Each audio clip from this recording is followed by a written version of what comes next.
The arguments that have been arrayed on the side of those who believe that the lunar landings were a hoax are very elaborate, and they have to be to support a theory like this. In the end, there's one set of evidence that is irrefutable, and that is that there are footprints, boot prints, still on the lunar surface. But conspiracy theorists say that the footprints themselves are suspicious.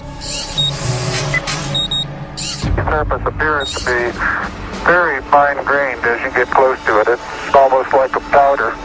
To have a powerful rocket engine blast the surface of the moon, blasting away all of the dust, and then find footprints surrounding the lunar lander, that to me would be an impossibility. Photo after photo reveals that the lunar surface surrounding the LEM is covered with footprints. But Casing says there's something even more difficult to explain. The fact that there's no blast crater under the LEM is one of the most conclusive pieces of evidence that I find supporting the hoax.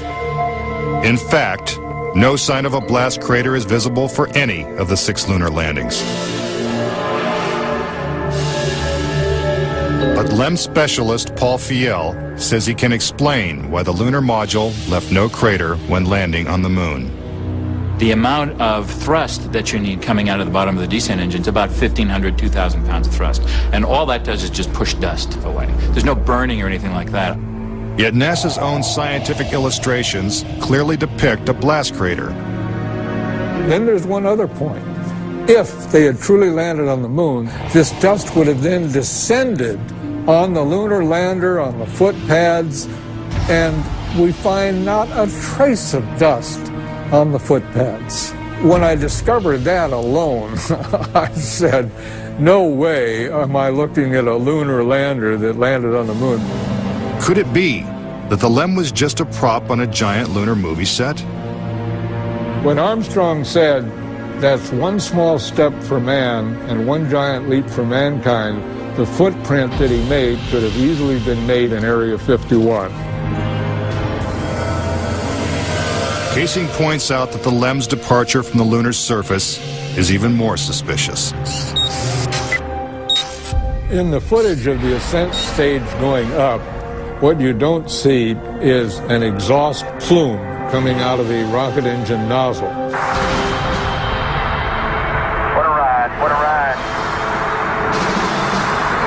But what do we see? We see the ascent stage suddenly pop up without any exhaust plume whatsoever, as though it were jerked up by a cable. Is this evidence of a conspiracy? Was the government capable of such a massive cover-up?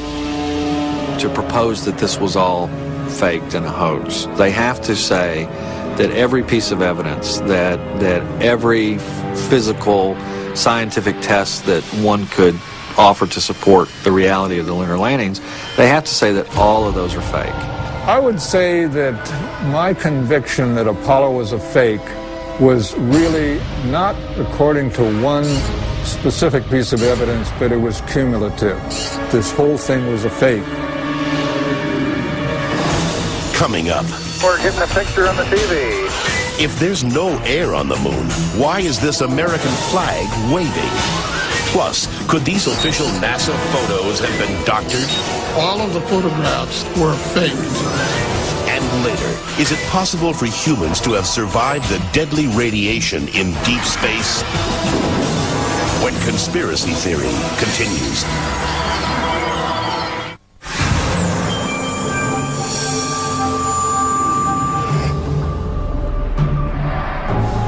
If the moon landings were actually filmed on a movie set, then where's the evidence?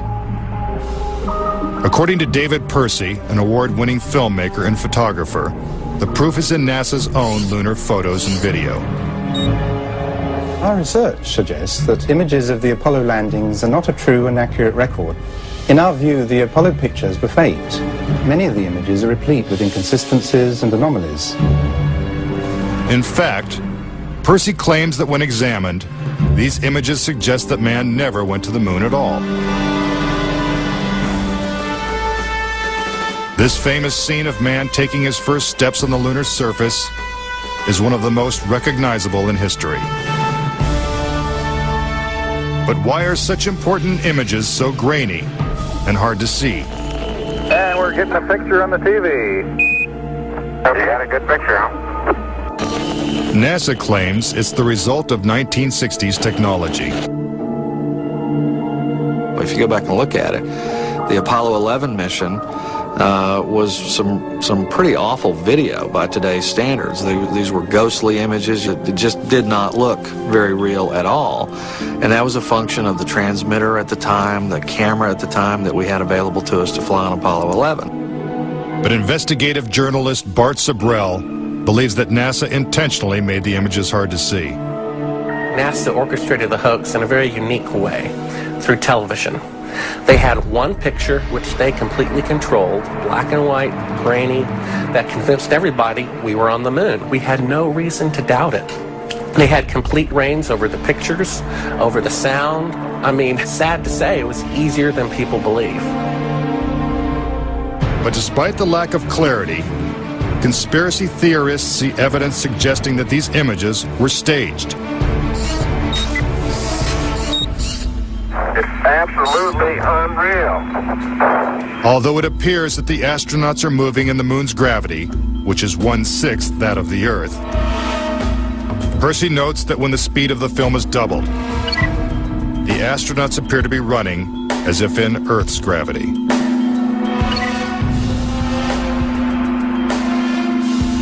Also, when the footage of the lunar rover is doubled in speed, it looks as if it's driving here on Earth. But there's another reason some believe the Apollo missions were shot on Earth.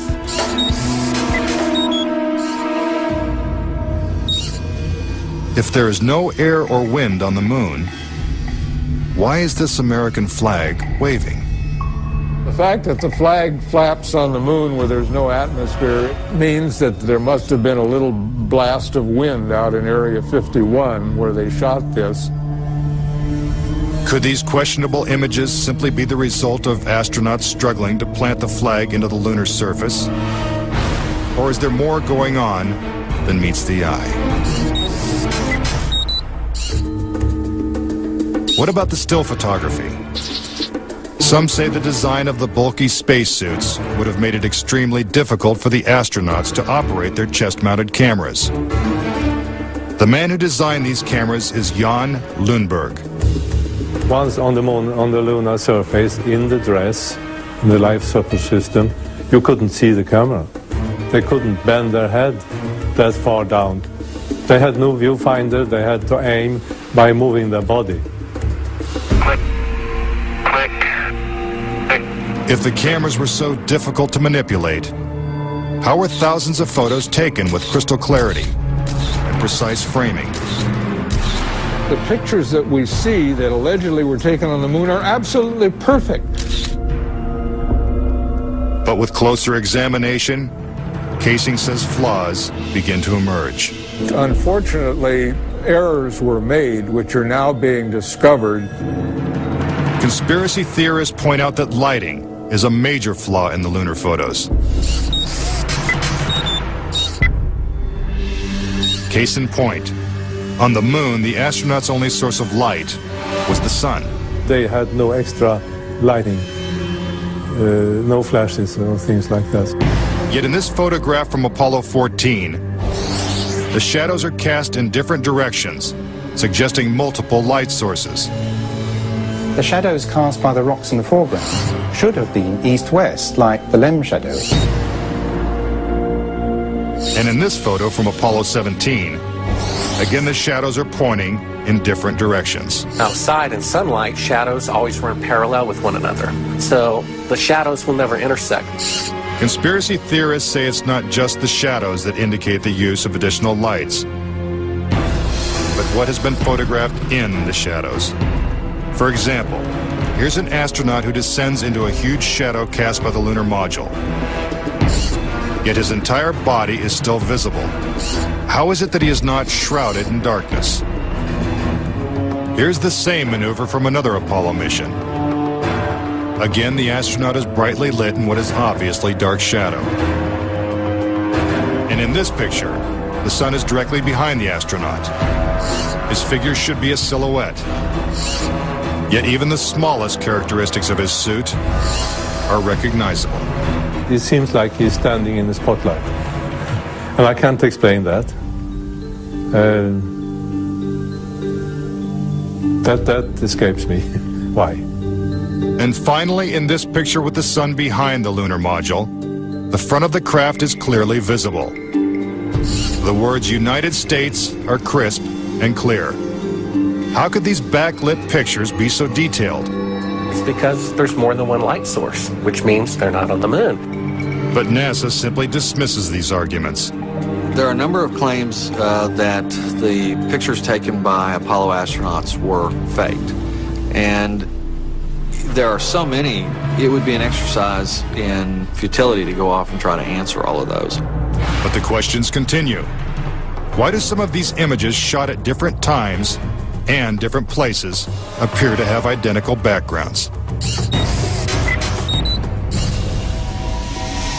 These two photos seem to have the same mountain backdrop, yet the lunar module is only present in one of them.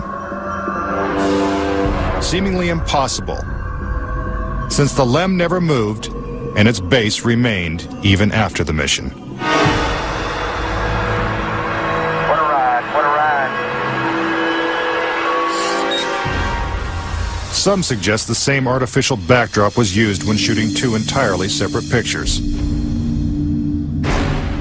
Background discrepancies are also apparent in the lunar video. The best evidence are some pictorial anomalies in the photographic record of the trip to the moon. There is one for Apollo 16 where the same shot, the same hill, appears in 2 different days. This tape was shot on what was reported to be the first of Apollo 16's lunar excursions. But it couldn't pick a better spot. And this video was from the next day at a different location. That is the most beautiful sight. NASA claims the second location was 2.5 miles away. But when one video is superimposed over the other, the locations appear identical. The conspiracy theorists see that as evidence that we didn't go to the moon, that it was staged, and the opposite point of view is that it's a case of bad editing. It's absolutely unreal. Conspiracy theorists claim that even closer examination of the photos suggest evidence of doctoring.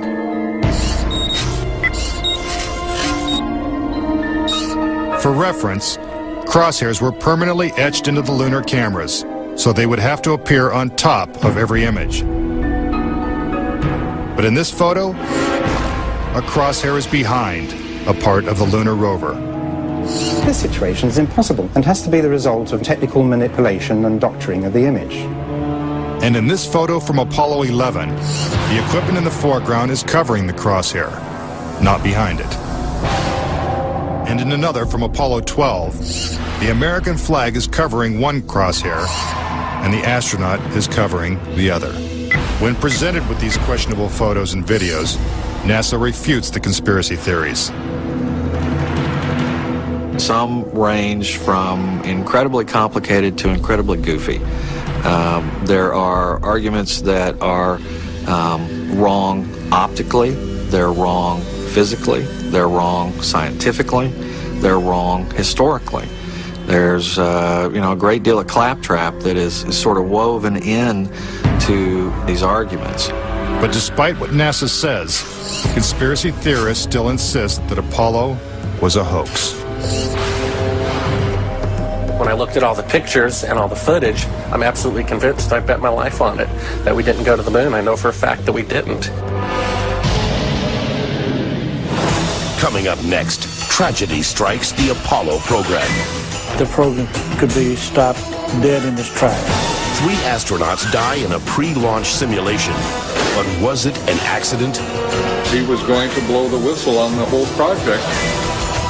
And later, could the astronauts have survived a trip into deep space?